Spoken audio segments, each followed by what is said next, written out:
Hi guys, this is Abigail Ratchford, and we are here today for a brand new episode of On Air. Since the last time that I saw you guys, I think, what have I done? Okay, so I went out last Wednesday with two of my girlfriends to Toca Madera, which is this amazing Mexican restaurant in LA. And I'm trying to think if anything funny happened that night.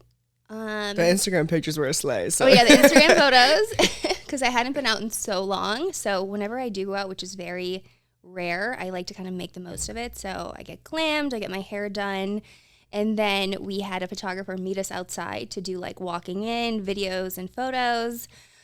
So those were amazing. And then we had everything was comped, by the way. Thank you, Toca Madera. We had like a bunch of margaritas. The food is just amazing. And then afterwards, I don't know if you guys saw my Instagram video of our Uber driver, Vic.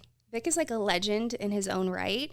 So he doesn't work for Uber anymore because now he just has so many private clients that just hit him up directly.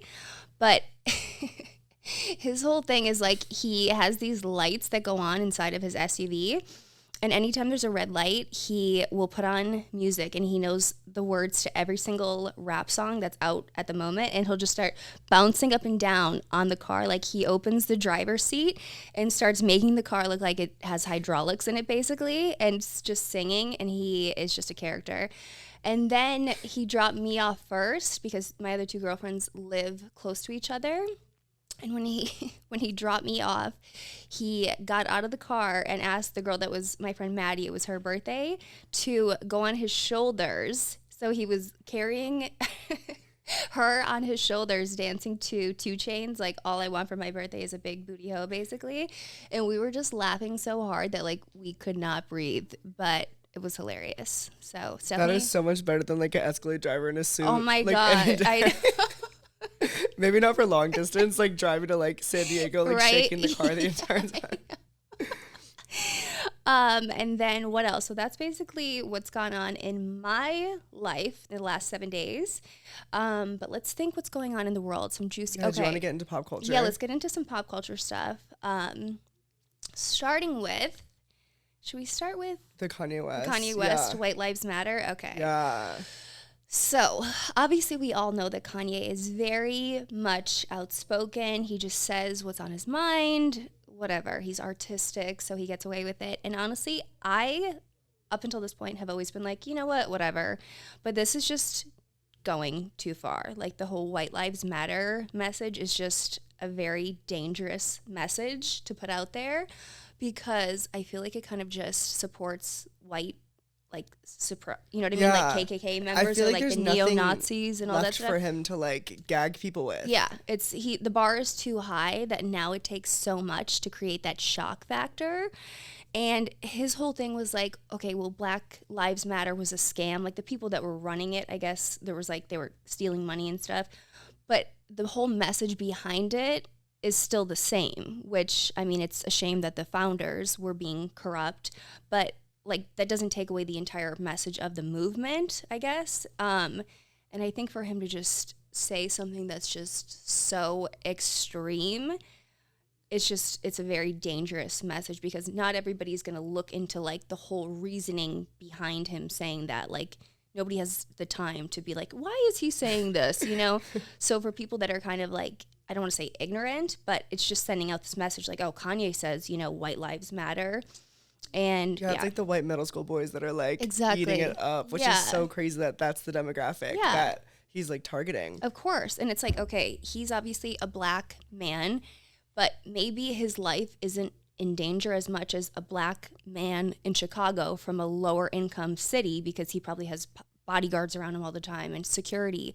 So for him to be like white lives matter, you know, he's not the right messenger to kind of like bring that to the masses because it's like, okay, you're protected. Yeah. But what about all these other black males that are always, you know, at the mercy of these police officers that are corrupt and these, you know, racist, like that are when they're just jogging down the street and they get gunned down. Yeah. Like, you know. I feel like it's also gotten to the point where like obviously he only does this when he's going to release something. Of course. But now it's like so known that people are starting to overlook that again. It's like a weird like circle. It's like oh, duh, like he's releasing something. Like, yeah. Yeah, like you go on TMZ right when like he's having a fashion show or one of his albums, Donda, is coming out, and you literally just scroll like through the whole first page because it's like Kanye attacks the president, Kanye attacks these people, Kanye, and it's just like, okay. And then he's like, here are my boots. Do you want to buy them? I hate Adidas, like and it's just like, oh my God. But yeah, at this point, again, it's like, I feel like everybody's just tired of it. And then he just ropes in way too many. Like, he just did that sit-down interview with that guy. What was the guy's name? Alex something? Yeah, I know who you're talking about. Yeah, and then he was talking about Kim, of course, again. And then saying that, you know, the people that she works with, like, magazines basically are using her sex image still, and it's wrong at this point because she's a 40-something-year-old billionaire and the mother of 4 black children, and it's like, you're going so, like, you don't even know what this conversation was about by the time you finish it. You know what I mean? Yeah, it's very like manic rambling, like girl on cocaine at a party that's like, here's my like, talking your ear off till like 6 a.m. about like conspiracy theories, and you're like, shut up.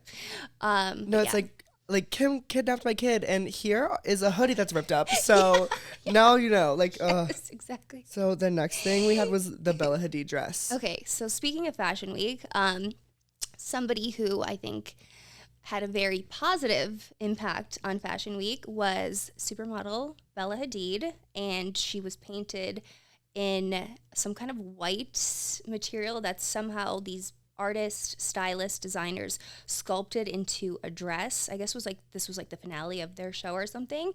I thought it was amazing. I mean, I love Bella Hadid. I feel like they could not have possibly picked a better person to showcase it because she's just, you know, stunning and iconic.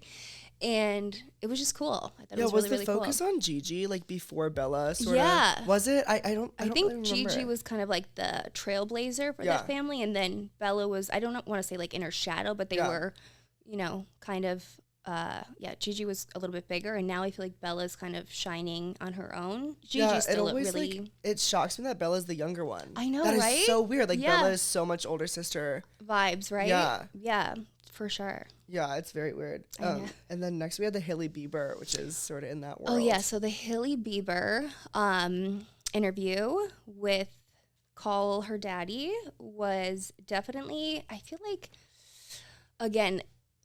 Hailey tried to kind of get her message out, but Alex Cooper kind of kept bringing it back around to like, so, you know, the sex stuff and then the Justin stuff. And I feel like Hailey was kind of trying to show her own voice, and do you know what I mean? Yeah, I've only seen a few clips from it. Well, I've only seen a few episodes of Call Her Daddy. Yeah. And I remember the first interview that she did was with Miley Cyrus, or one of the first. Yeah. And it was, so she's really great now. She can give interviews, she can do it. But with the Miley one, I remember Miley was trying to talk about like healing and living on a farm and having animals. And the whole time she was like, so your sex life. Yeah. And it's like, okay, if you want to talk about that, like. Yeah. Which, you know, I get why these stars go on the podcast, because obviously she has a massive audience. But I feel like at the same time, they're maybe trying to get out some messages that are kind of overlooked about themselves. And she always kind of brings it back to her own, you know, blueprint that she follows. And they're like, oh my God, like could we please just have like a normal conversation maybe to clear up misconceptions about me and stop talking about, you know, whether I like doggy style or like, like doesn't part. Yeah, but whatever. Yeah, I think it's really interesting, like being an A-list celebrity doing a press round and then like in one day answering the same questions 10 times. Exactly. Like that could drive someone actually fucking for sure. Crazy. Yeah, and then plus you obviously know like the way things are edited. They probably only took out the clips that would make it, you know, get the most viewers, and then Hailey Bieber's probably like, why the hell did I even do this? You know, I don't know, but I would do that if I were her. I'd be like, yeah, that would actually drive me insane. Right? Like the same exact questions. Yeah. Okay, so next we had the Pete Davidson getting rid of his Kim tattoo. So I feel like Pete Davidson is just he had like an amazing probably first half of the year, and now it's kind of just not looking good for him. I feel like his personal life with Kim Kardashian and then the whole Kanye just trolling him probably took a toll on him. And now he's getting his, I don't know how many tattoos he has, but he has a lot. So he's getting rid of the "My girl is a lawyer" one, and I don't know if he's getting rid of the one that he got of all of her kids' initials, but it's like, I mean, I hate to say it, but it's like, why would you do that? That's a little off, right? Yeah, like, why? I feel like if I had a boyfriend and I had kids and like less than a year in, he's like, oh, like your kids' initials. Like, that's a little... That's like insane. In retrospect. Maybe in the moment it was cute. But you're like, that's too much. I don't know. I feel like anything with relationships or things that could be only temporary, you should stay away from. But obviously, I mean, I have 0 tattoos. He has 1 million. So maybe people who have that many, they don't really take them that seriously. But it's like, come on, what were you thinking? Did you think that "My girl is a lawyer" tattoo was cute when it first... I don't don't know how I feel about it. Yeah, I don't know. I feel like some things are corny, but like romantic. Yeah. Yeah, it was like a little bit kind of cringe. Yeah. But who knows? But you know that there's like a bunch of ways that some tattoo artists could kind of change it without deleting it. Yeah. Like Lala Kent had Randall or something, and then when they obviously went their separate ways, she changed it into Brand New, and I'm like, that's actually this really ran through. Yeah. No, yeah. It's actually, so I'm like, okay, that's actually a clever idea instead of getting the whole thing, removed. If there's a way to kind of finesse it and change it into something else that kind of has like a play on words, maybe about just being like an experience that you learn from. But I don't know. He got the Ariana ones removed. I don't know if he got any from When are you going to learn? Yeah. I know. I feel like it's just... Oh, yeah, Kaya Gerber. And then Kate Beckinsale he was dating. Oh, really? Yes. I did not know that. Mm-hmm. I mean, he gets hot women. But yeah, it's like, after the Ariana one, you should maybe slow it down, pump the brakes. Yeah, he probably like really makes the like personality, not looks, guys feel really good about themselves. Exactly. So did you want to talk about the Angelina Jolie and Brad Pitt flight divorce drama? Oh my God. Okay, so the Angelina Jolie and Brad Pitt thing, I feel like the person who probably is just smiling ear to ear about this is Jennifer Aniston because obviously everyone knows what happened, but I hate to say that I don't believe Angelina Jolie. I never like to say that, somebody who was possibly abused or whatever she's accusing him of is, not being truthful, but I feel like it's just stemming from a place of like spitefulness or something, just based on the other information that's come out about like the way that she kind of... Oh, is there other info? Yeah, supposedly she, there was like a leak to some, I forget, tabloid or something, and about an incident that happened like at their family's house and nobody could figure out who it was. Something I saw on TMZ. I don't want to repeat it because I might butcher the details, but I'll figure it out. I'll send it to you guys later. But yeah, and I guess apparently it came from her camp or something, and she was like swearing up and down that she had like no idea about it. So basically trying to do like a kind of behind the scenes smear campaign against him. So I don't know. It's always so shocking when it's like the America's Sweethearts. Was there any like Brad Pitt stuff like in before the past? This? No, nothing. See, I'm not too familiar with him. I've seen like 3 movies in my entire life. Not really. Yeah. But yeah, that is such a strange thing when it's like out of nowhere. So the only thing about Brad Pitt that he's openly struggled with is he's now sober. He used to have a problem with alcohol addiction, like many people do, and I guess Bradley Cooper is the one who helped him get sober. So I think she's kind of using his maybe history with drinking too much to kind of say, when he was drunk, he was a different person and all this stuff.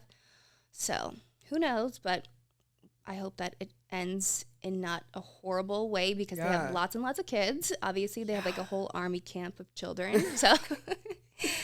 So hopefully they can just be cordial. But on the note of sober, we actually are doing Sober October Challenge. So we are drinking the champagne. It is by Free, F-R-E. This is not sponsored, by the way, but maybe it should be. We'll hit them up. But it is alcohol-free champagne or alcohol-removed champagne. So I guess that they make normal champagne and then they extract the alcohol from it. So I think that's what keeps it tasting identical. Yeah, I had a sip of yours and I was like shocked. It is identical. And obviously you have the, feeling of being social, like if you're somewhere with your friends and you kind of just want to feel like you're part of like the, social like cheersing or going to brunch and you don't feel so awkward, everybody being like, why aren't you drinking? This is like the perfect alternative to that. Do you ever like the drama of being like, oh, I'm sober tonight? Like, or do you feel awkward? I feel awkward because I feel like once you tell people, they're all like, why? What about just one? And you're like, oh my God. So sometimes I like pretend like I'm drinking or I'll just get like a mocktail or something. Yeah. Because when people think that you're drinking, they don't bother you. But the second you say you're sober, they're like, is it for like a medical reason? I'm like, why can't I just like, how many months are you? Do you have a chip from AA? I'm like, what? Hey guys, so I just wanted to hop on here really quick and give a shout out to an amazing brand that I love and that I work with very closely called Streetlight. So when I found out that I was going to be doing a podcast, I knew that I wanted my set to reflect kind of the energy and the vibe that I wanted everybody to feel, which is fun and bright. So Streetlight works with legit neon artists and they curate specific personalized signs right down to the last detail, and they did so with me. We took a few weeks going back and forth on the design, and they did not stop until it was exactly what I wanted. And then they went to production, and it could not be any more perfect. So for a few days only, they're giving my listeners 10% off any order. Just make sure to use my code at checkout, and the code is on air, and that is streetlight.com, streetlyte.com, and tell them that I sent you. Make sure to tag me in all the photos and videos of you with your brand new neon sign. Love you guys. Okay, so did you want to go into the Drake and Taylor Swift I didn't even know about this. Yeah, so basically they have an unreleased diss track on Kim and Kanye. No. Yeah. Is this real? It's confirmed. So it was a leak on TMZ, but it was from either Taylor or Drake's team. Oh my God. I know. That is hilarious. I know. Did anyone listen to it? No, I haven't, but how do you feel about that dynamic, like Drake and Taylor Swift? Because I know they both were like total ops of Kim and Kanye at the time. That's so funny. I feel like that's like when you have a falling out with somebody and they like join up with somebody else that they know that hates you, but like in normal circumstances, they would never be friends. You know what I mean? But they just want to like grow their like, army to go against the people that they don't like. But that's just funny. I mean, the word is actually petty that I'm thinking of. It's very petty and childish, and I feel like it kind of makes them look like, I don't know. I feel like they're huge artists on their own, that they don't need to kind of rope themselves into like this stuff. It's not like they need the views, or it's not like they need like the clout or anything. They're massive stars, so I don't know. Are you a bigger Drake fan or Taylor? Drake, really? For sure, yeah. Yeah. Did you ever have like a Taylor phase or no? Honestly, no. Yeah. I'm not really into country music, but she's obviously super talented, but I just don't really love country, so. Yeah. When everything was going down in 2016, were you like more invested with Kim and Kanye, or were you same? Yeah. And then I made the mistake when this whole thing was going on of tweeting something, not like anything bad about Taylor, but something just like, oh my God, this is like so crazy. Like, is this like the Taylor Swift is over part? But it was like already trending.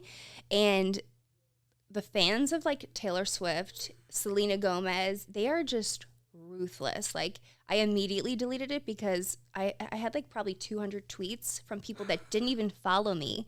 And like all of their profiles were Taylor Swift Army and stuff. And they're like, I'm like, these people are savage. That's how you understand how like Hailey Bieber gets trolled still by Selena Gomez fans, because they're ruthless. It's a really interesting thing to see female artists whose main thing is like sex positivity, like feminism and all that. Right. But the second they get tested, like their fans are like throwing that out the window. Right? Yeah. Well, you're alive to tell the tales. And then the last thing was the Tom Brady divorce. Oh, yeah. Okay, so the Tom Brady and Giselle divorce is shocking. I don't want to say shocking because there's been so many celebrity divorces where we're like, what? Like, they were perfect, all this stuff. But, I mean, I could kind of see where she's coming from, because she's had his back for so long and kind of put his career at the forefront, even though it took away from their family time and all this stuff, and like witnessing special moments that maybe he was missed out on and stuff. So I feel like I read that she had thought that he was retiring like everybody else thought. And for him to now go back out there, it's like enough is enough. Everyone knows you're the greatest of all time, like in football.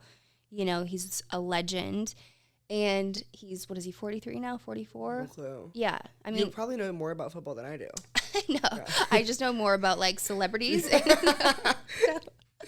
But it's like, do you really need to do this anymore? Yeah. You know? Like when you're already a legend. Yeah, like what are you going to gain from this? You know? I saw some rumors that like Beyonce's retiring soon, like after these next few albums, because she wants to end at the top. Yeah. And it's like when you get to like legend status, you gotta cut it there. Exactly. You know? Yeah. Okay, guys, so enough about Brad and Angelina and Tom Brady and Giselle. All of this relationship gossip and drama has me thinking about my own life and my own issues with relationships, sex, and dating.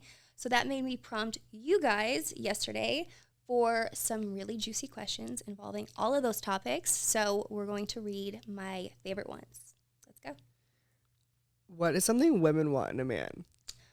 I think something that women want in a man is kind of just somebody who is stable. Like, I feel like the things that I look for are somebody who is powerful and a leader, but also grounded. Because I've been reading a lot about like feminine energy, masculine energy, and the best way and the relationships that last the longest are the ones that are based in polarity. And that means like as females, we're very like playful and kind of like we like to receive. So to have a masculine man means like he needs to be successful and leading and grounded and stable and funny, intelligent. And my personal thing that I look for is somebody who's supportive, not jealous, not controlling, because I cannot deal with that. And somebody who doesn't try to compete with me. Like they shine in their own way and I shine in mine, because the worst is when you have somebody trying to kind of compete with you. You're like, okay, this is like really taking away the attraction. We feel like we're like, you know what I mean, in a race. Have you ever dealt with that like sort of jealousy thing? Yeah, it's the worst. It's like literally the biggest deal breaker ever. I'm like, you knew what you were getting into when you started dating me. So security comes down to like so much more than protection. Like it comes down to like emotional security. Yeah, exactly. Yeah. Okay, so the next question we have is it okay to sleep with multiple people at once while dating? Okay, so I personally don't think so. I mean, some people do, as long as you're just upfront and like obviously safe too. But I think maybe if you're just kind of honest from day one and be like, you know, we're seeing where this goes, but like I am seeing other people, because sometimes one person maybe thinks that you're exclusive or monogamous and the other person's like still kind of playing the field, and then it causes obviously, you know, drama. So I think with that being said, if it was me, I would probably maybe, if I was dating more than one person at a time, I would just not sleep with any of them, like for the first couple of dates until I decided like who I wanted to pursue it with. And then I would obviously cut off the other ones, and then I would decide to be like physical with the winner, chosen winner. Do you like to play the field, or are you like when you know? No, I don't like to play the field. Yeah. I don't like have that much time to be like talking to multiple people, you know? Or like juggling things. Like it's like if I'm talking to somebody, I usually know pretty early on if it has potential. Like, do you have any friends that are like, oh, I'm talking to 5 guys at once? Oh, yeah. Sometimes like we'll be going somewhere and I'm like, wait, which one are we meeting right now? So this is actually funny. One of my girlfriends, this is like probably a year and a half ago, 2 years ago, was like, we ran into this guy that she was like kind of hooking up with, and I was like, yeah, like I heard so much about you. He's like, and like you always do that for like your friend. You like kind of like, you know, stroke their ego. Like I heard amazing things, and then I said something, and it like wasn't about him. I'm like, you guys had like a blast, and he's like, and she's like, that wasn't it. And I was literally like, I'm going to go right now. And like, we still laughed. They ended up not like seeing each other that many times after that, but we literally laughed about that for so long. And whatever I said, it was like way funnier at the time because it was like genuinely like caught off guard. I'm like, oh my God. Oh, and I had like realized the second it like, I called him the right name, but whatever I repeated. Oh my God. Because she always dates like a similar type. Yeah. So whatever like the facts were that I was like reiterating made me think it was this person. You know what I mean? Yeah. And I was like, oh my God, this is not the guy. Oh, that's so awkward.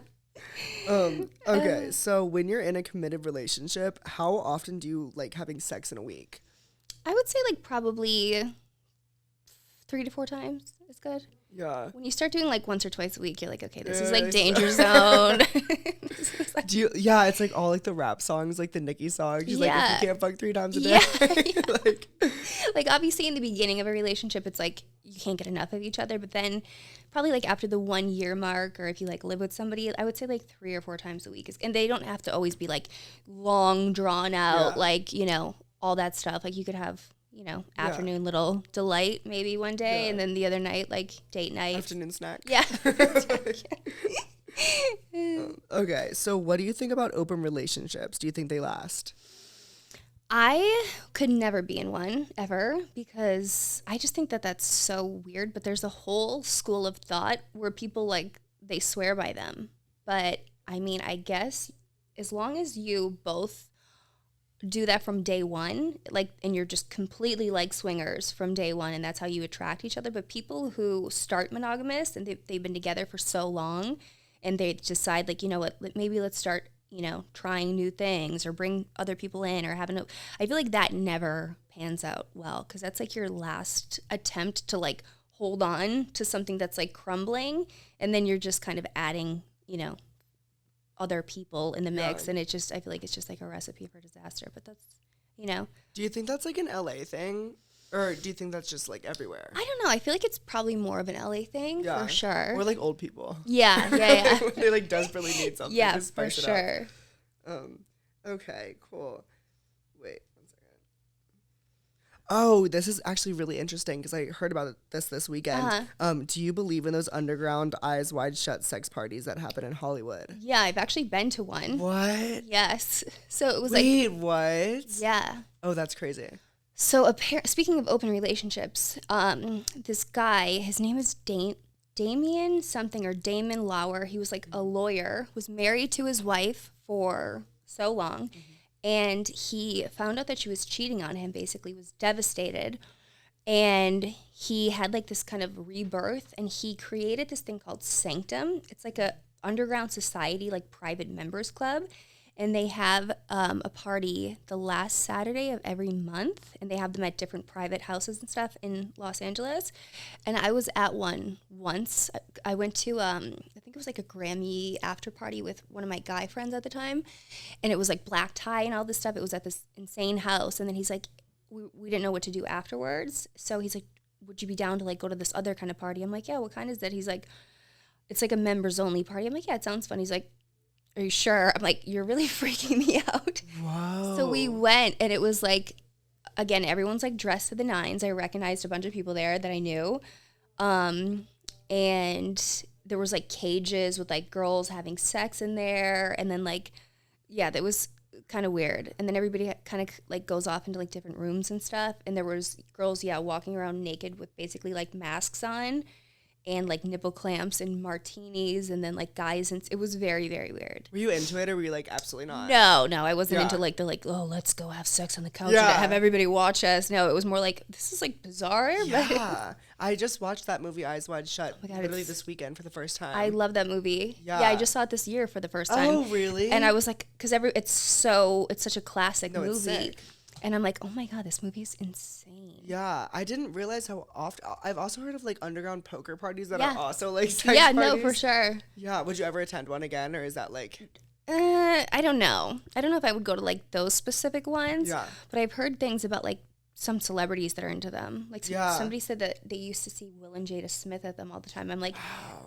This is like maybe 10 years ago, but I'm like, is this real, or like, is this one of those like stories that gets passed along where, you know, nobody actually really saw them, but like they heard that they go to them. So was everyone in masks, or? No. Oh, you weren't wearing one? No, I wasn't in one. I know. Wait, that is literally insane. I know. Oh my God. Wow. Sex parties in LA, man. Yeah. Okay. So the last question we had is, would you date a guy who has an OnlyFans account? Like somebody who makes money off of OnlyFans, or somebody who pays to see girls on OnlyFans? I guess you can answer both separately. I don't know. Yeah. Because like that's different. Sure. I know. No, I would not date either one, because first of all, I forget. I was watching this TV show and this kind of came up, and the girl, her boyfriend, had an OnlyFans account or something, and her friends were like, "You don't care?" She's like, "No, it's not like those girls are gonna ever like give him the time of day."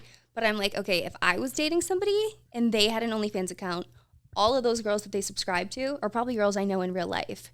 This isn't like far removed. We're not like living in like Arkansas and you're following these internet girls. Like, I know all these girls, so why are you paying to see them? You saw them at the sex party. Yeah.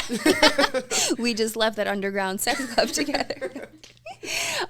So yeah, I would not date somebody who actually like has an account to see other girls, and I would definitely not date somebody who makes money off of OnlyFans because I feel like that's just like seedy. I like a guy who's more has like I don't want to say a real career because that's like insulting myself because I have an OnlyFans, but you know what I mean, like a normal job, like I should say. Yeah, yes, exactly. What do you think about like there's a new wave of OnlyFans account managers and people that work on accounts? Like, what about that?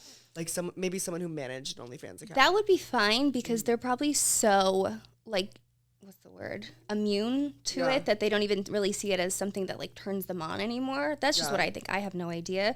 But I would imagine if somebody was just managing a million different accounts, they're not like, oh my God, this girl's hot. They're like, oh my God, we have to send this girl's messages out right now, Yeah, so. My roommate, she is a girl and she manages some of the OnlyFans accounts. Oh, no way. Jordan? We were verified for Jordan. And I asked her about that, and she's like, I literally can see, like, a vagina, and I will not do nothing. It's like, whatever, like, here, there's another one. Yeah, so yeah, I wouldn't care in that case. So that was fun. We talked about some celebrity juicy gossip from this past week, my little story of going out last Wednesday with my girlfriends, and answered some of your steaming hot juicy questions about sex, dating, and relationships. So it's been real, and I will see you guys next week. We're on air. Love you.